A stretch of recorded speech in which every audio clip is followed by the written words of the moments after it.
Hey guys, it's Aaron from the Manhood Neat Podcast. Just wanted to record an episode here, kind of let you know what's been going on, why it is that we haven't been recording. It's been 6+ months since the last episode, which was the last one where I was still in Nebraska. So I wanted to reach out and let you know what's been going on. How's Tennessee? Why am I in Tennessee? What led to the move? What led to the change? Why haven't we put any content out? Is there more content coming? First of all, if you're listening to this, I just want to say thank you for 6 months after the last episode, seeing this pop up and being like, you know what? I'm going to check in on these guys and see what they're doing. So, first of all, me and the guys did not have a falling out. We're still communicating, but we're guys, right? We're men. And so, being halfway across the country from them, we're not staying in contact as much as we should or I'd like to. We're going to fix that. We're going to be bringing them back on board in episodes. It's probably not going to be all of us sitting down together again, at least not for a while. Uh, the distance has proven harder than I thought. The logistics of getting together with the time differences and just with all that. So the equipment is en route from Nebraska to Tennessee back to me, and I will be pumping out content from Tennessee. I'm hoping to bring in one guy, either Dylan, Ben, or Rob at a time, and just doing a one-on-one conversation with those guys. We might have some more. I got some local guys I want to get on board. There's some people in other states, and so I think just doing a one-on-one, just a two-person cast at a time, will allow more flexibility with that. If it does work out to get all of us back in virtually again, that'd be great. I just don't know how often that's going to happen, to be honest with you. But there is going to be content coming. It's still going to be some bourbon reviews. It's going to be a discussion on what's going on in life, how, as men, we're supposed to navigate this world, what God's doing. And so, to kind of preface what's coming, I just kind of wanted to let you know what it is that's been going on in my life. And so, why is it that I'm here, right? So, what brought me to Tennessee? And honestly, guys, it was probably a year and a half of work getting here. And what I mean by that is, even before the podcast started, had been having thoughts and an uneasiness about myself with work and life in Nebraska, and it was God slowly prodding a change, right? And then He ramped it up pretty drastically. Basically, just the farming in Nebraska was a lot of good things. It was good. It was good income. It was a profession that had a future to it as far as stability and all that kind of stuff. I was offered a really generous offer by my uncle with the farm, and it just made a lot of sense. And when I took the position and I took the opportunity, I thought, this is it. This is where I'm going to be the rest of my life. And it made a lot of, from the worldly standpoint, sense to do that. I do think God, I know I should say do think, I know that God took my wife and our kids and I to Nebraska for a reason. Our time there was great. We met some beautiful people, some awesome people. The guys that are on the podcast with me is a small example of the community and the friendships that we built while we were there. God did a lot of work in our lives while we were there. He allowed us to serve in a lot of cool ways, and but the employment part of that just started to wear on me. There's a lot of time that I was not being able to spend with family. And I don't want to say kind of like I'm lazy, because I don't think that was it. But it was over and above that, and it was being at work just for the sake of working, if that makes sense. Like, yeah, there's work, a lot of work in farming that has to be done, and it's time consuming. But there was times that I didn't need to be there, but we were working just for the sake of working. And I think that I was starting to get a mixed up idea of it's honorable to work hard. That is a thing that honors God. When we work hard, it is honorable to God. When we work as unto the Lord. But there is not honor in just working for work's sake.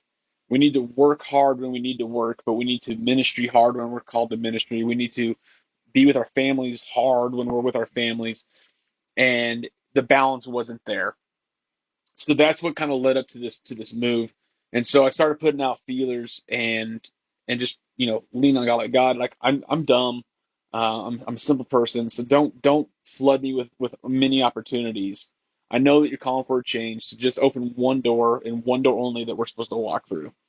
And the wife and I, we prayed on this together for a long time, and Actually, I didn't even have a position yet when I went ahead and let the family farm know that I was going to step away. The reason I did it before I had a job lined up was, farming is a very seasonal thing, and I just didn't feel it was right for me to move into prep for the following year without them knowing that I was looking to get out. I thought that would be uh, not a move of integrity, but looking out for myself only, and not for everybody involved in the situation. So I went ahead and turned in my letter, letting them know my plans, and I was leaving. And a few weeks later, I got a call um, from this company, Genera in Tennessee, and I interviewed and long story short, accepted the position, and hence the move here. That's where the story gets even crazier. It's like, all right, God is laying out these steps, right? And like you already like jumped on the verses for the steps of, what is it, steps of honorable manner or godly manner are laid out or something like that. I'm really bad. I'm paraphrasing the scripture, but it's something like that. I'm like, all right, God, yeah, you got this. We're going to start walking these steps, and it the job part came easy, right? It laid out. I'm like, yeah, it looks like a really good opportunity, something I enjoy doing. The hours are correct. The pay's kind of where I need to be. Like this is good. God is obviously just laying these things out. And then it started getting a little less easy. Started looking for homes. We had to find somewhere to live, and and buying wasn't an option. Just the price point. This was, obviously when the height of the spike in home evaluation here in the last year is super high. And I was like, man, we can't get anything decent for a decent price. So we're like, oh, we'll just rent, right? We're just going to rent. So we started looking around for houses to rent and could not find anything in that either. Like either it was super astronomically high or it was just not really a house that I wanted to live in due to conditions or where it was at. And then the few that we found that was kind of in our price range and size of house we were looking for, they're like, hey, no pets. And I'm like, what, no pets? Like, I got a cat, we got a dog, and like my kids love our pets, and I'm not gonna like tell them, hey, I'm making you move away from all your friends, and oh yeah, a little side cool thing, I'm gonna shoot your animals too, right? So so no, it's like that's not gonna work. So we started really praying and digging into that too. And my wife especially, she's a prayer warrior, man. And she just was diving in, praying, praying, praying. And she was like, God, just show Aaron something, show him somewhere to go. And so I started like, well, maybe I'm looking at like the wrong kind of home loans. Maybe we could do a rural development loan, find some out in the country. So kind of looked into that, and just full disclosure, like the biggest thing is I didn't have a lot of money for a down payment, so I needed to kind of work through that avenue. And found, yeah, USDA loan would work. Found a house, and it had just dropped dramatically on the market. I'm like, sweet, thank you, Lord. We started doing paperwork, approval, good, good. I'm like, God is awesome. He's laying this out. We're good. Had like peace about it, comfort about it. We're going. So we take off for Tennessee. We're all packed up in the U-Hauls. Got it planned out. Like, and we can live in the house for a few weeks before we close. Once we get there, like God's got this laid out. This is working awesome. The place is great. It's a fixer upper, but the location is cool. It's on the side of a mountain. It's got a little barn. It's got a couple acres of sloped, very very very sloped pasture. But I'm like, it'd be good for the dog to run around in. Maybe down the road get a goat. I don't know. Like, this is gonna be awesome. Thank you, Lord, you're providing. Get here, get moved in. My family came from Georgia, helped us move in. My wife's family came up a week before we got here and like cleaned the house and they needed it and cleaned it all out. So when we moved here, to be ready to go. Like, God is like just stepping it out. Like, this is awesome. Like, if God is laying it out. And yeah, but God wasn't done making us trust in Him yet. Like, we would get to the point where like, we were basically at our wits' end and like, God, you've got to do something. Like, we have no answer to this. And God's like, gotcha. And then we get back into the routine, and it's like, okay, yep, okay, God did His part, now I got to do mine. And He's really through this process been teaching us, like, no, you do have to work, and you've got to put effort in there, but you never change reliance away from God. And like Psalm 18, and I'm not going to read the whole book, but just it talks about like leaning on God in really hard times and God providing and showing up and doing massive things, and that's what He's been doing. And yet I'm so thick-skulled that I still worry and I still fall back on trying to work through my own understanding, right? And to rely on myself and my own skill set or whatever. Like I have such a thing. Um, but long story is, we're 6 months in. We have not bought this house yet. There's been a whole bunch of stuff that's been going on. It's crazy, and it just hasn't really. It's stopped us from being able to purchase it. So we're kind of like pseudo renting it right now. We're still in the house, hoping to buy it, and with the economy doing what it is, got like, and this is not just stuff. Everybody's tight has had to tighten their belt, right? Like the inflation and all the prices of everything's gone up so much that like the economy has made it very hard to continue living the way we were 2 years ago, right? On the same input. And so like, through all this and through all these different little financial things, basically it's we've really had to sync up. And I'm like, God, I don't know how we're going to buy this house when it does become available. Like even now, like with the loan that we did look at, interest rates have gone up 2%. I don't know if we can still afford it. Like I don't know what the plan is. And and so we're still stuck in this crazy moment of God, like day by day, we're just trusting in you. And I can't even like begin to tell you how many times like it's crept in my mind, like, man, if I just held back tithe, like that would be enough to meet all these little things I'm worrying about. Like I could not tithe, and then that would give me enough money to to finish paying off a few things I need to pay off, or to put more money into savings to build up a down payment, and all these things. And it's this constant. That's kind of like the struggle right now too. This constant like, oh, but no, but God's like, no, those are mine first. Like that's His money first. And so it's going back to, I mean, we had an episode on tithing a while ago, and we talked about it, and at that time, tithing was easy, right? As far as easier, and it didn't like, and now it's like, man, it's back to, now I gotta to live out the words that we spoke in that episode because it isn't easy, and so I'm relying on God, like, hey, I'm going to be faithful in doing this, and I'm trusting you to be faithful to provide these things, and And so that's where we're at again. And he has been faithful so far. I mean, we haven't gone hungry. We still got a roof over our house. Our power's still on. Um, and so it's kind of living and living out what we were talking about in a lot of different ways. So that's kind of where we're at now. The job I'm actually really enjoying. The job is cool. I'm enjoying what I do a lot. The hours are way better. It's still farm related, so we're basically I work for a company that we grow some grasses, and then they pulp them down and turn them into biodegradable to-go plates and stuff. And I'm kind of overseeing the day-to-day operations of the farming operation. So it's right up my wheelhouse with the farming stuff. It's cool with the soil health stuff's doing. I don't want to geek out on it too much, but I love the job, so that part's been really good. We're working to build community here. That part's been hard. It's a different. The South is different than the Midwest. It's a different lifestyle. We've been in the South before. We just got to adjust back to it, but it just takes time. But we've met some cool people who are new to the area too. They've got some cool stories. One guy, they talked to him, hoping to get him onto an episode so he can talk about how they've did a radical change to get here too, and God's been um, kind of testing them in the same ways and to rely on Him.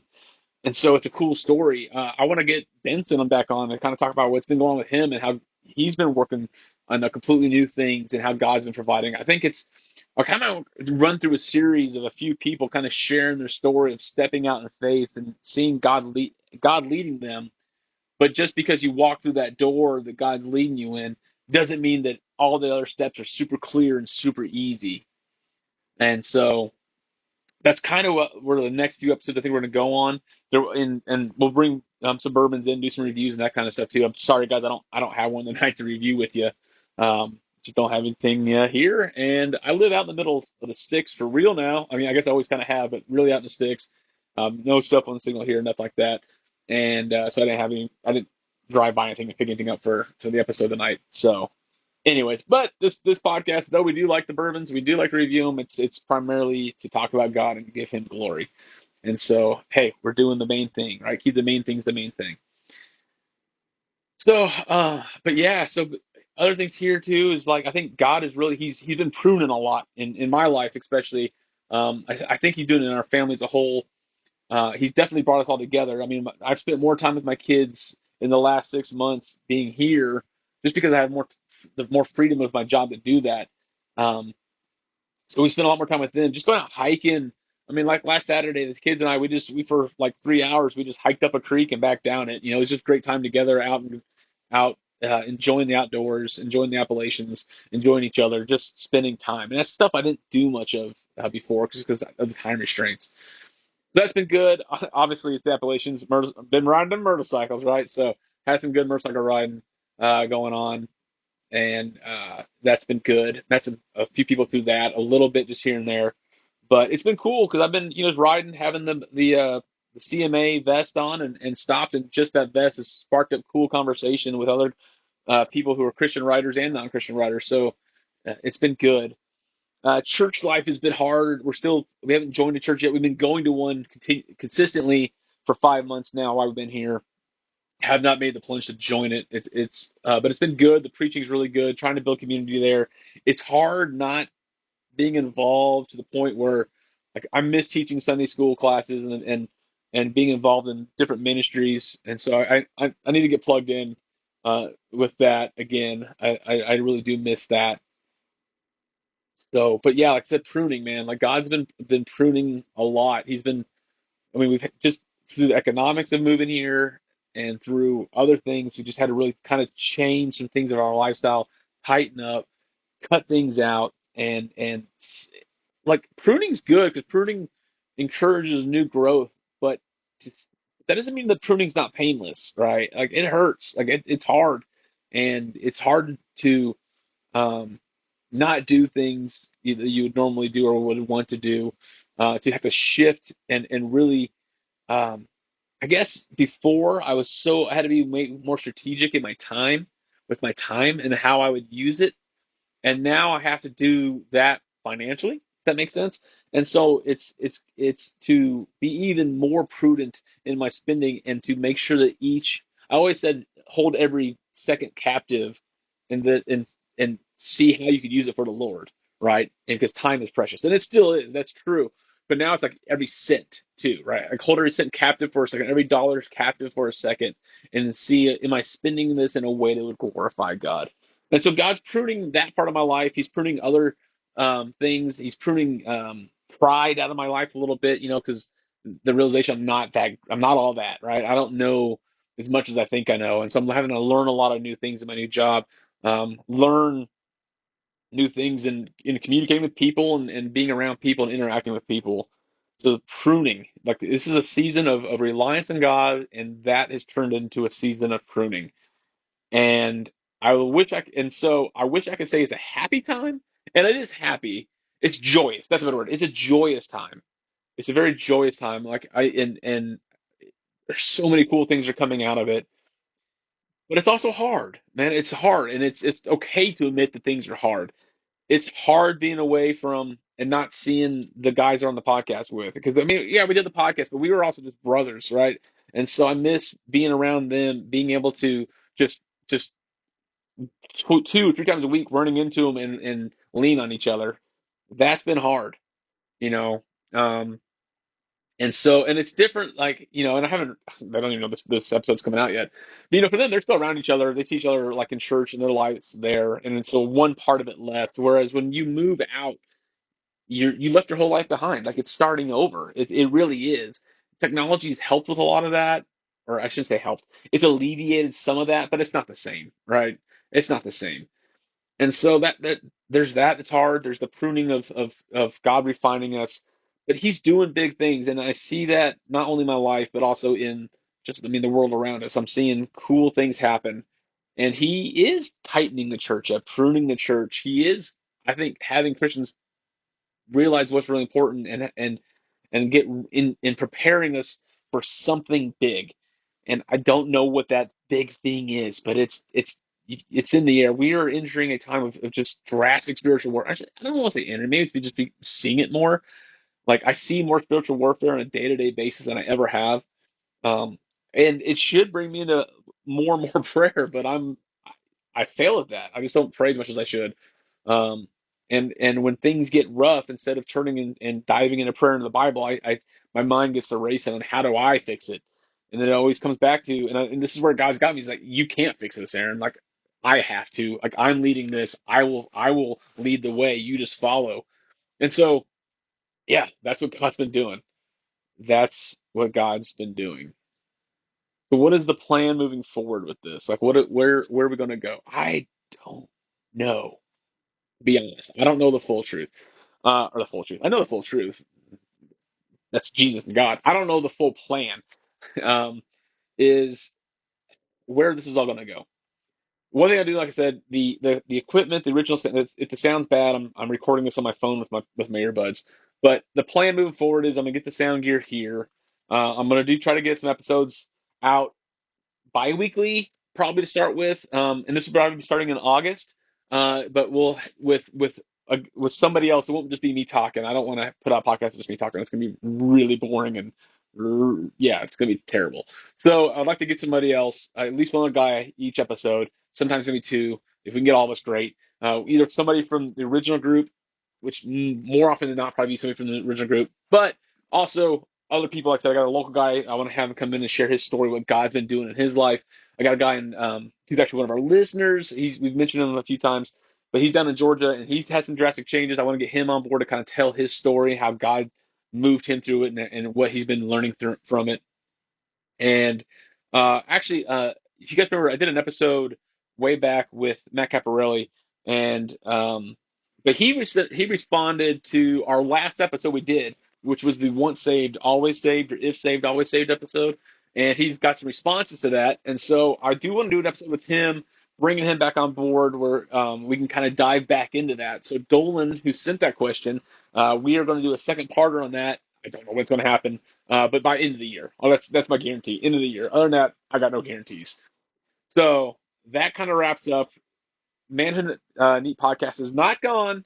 It was just on a very long hiatus, longer than I intended. And again, I apologize for that, guys. But this is not this is life, and this is just something we do on the side. I really appreciate y'all listening. I hope that this is in some way, shape, or form encouraging to you or helpful.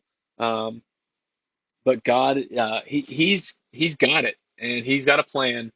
And a couple things, two of Proverbs 16:2, all the man's ways seem right to him, but the Lord evaluates the motives. That's the pruning process, right? Make sure that my motivation is correct and not just what I'm doing. And then verse 3, right after that, is commit your activities to the Lord, and your plans will be achieved. Or commit your works to the Lord, and your plans will be established. So that's what I'm doing, guys. I got to work better on that. Is just giving it all to the Lord, not just what I deem as ministry, but all things: work, play, family, everything as into the Lord. My motivations are to glorify Him, and He'll figure out and lead me and direct me in where to go. So that's what we're doing. Again, hey guys, thanks for listening, and I'm going to go ahead and say a quick prayer, and then we'll be out, and we'll catch you guys next time. Dear Lord, again, we just thank you for this night. Man, God, I need you in my life so much. I need your direction and your guidance. And I just thank you that you do lead ways, that you provide. And your provision is not always as I would see it coming or prefer it to come, but it's the perfect provision that you have for us. So I thank you for that, and I lean on that. And I apologize for the times that I sometimes give of my time and my money begrudgingly, um, that I'm still in my flesh. But know, Lord, that my true motivation in my heart is to glorify you and give it to you. And so even if I am doing it un I don't know, gratefully or joyously at times, I hope that that momentary emotion is not does not dictate my life, but my true motivation to glorify you would win out, and that this flesh would continue to fall away. I pray for the other guys back in Nebraska. Know that they are missed and they are loved. Be with them. I pray for the listeners. Same thing, Lord. Let them know that they are loved. Be with them. Be heavy on their heart, and that you would continue to prune us, that we could be effective tools for your mission, that we be prepared for whatever it is that you're about to do in this world. Give us eyes that are open to the spiritual warfare around us, that we would not walk blindly in this life, but we would be warriors in your name, that we would be apostles, not assassins, but we'd be out to share your good news with a world that desperately needs it, but at the same time standing against evil and standing in the void between to protect our families and our loved ones from the evil in this world. We can only do this through your strength, and we give it all unto you. In Jesus' name, amen. All right, guys, we'll catch you next time on the Manhood Neat Podcast.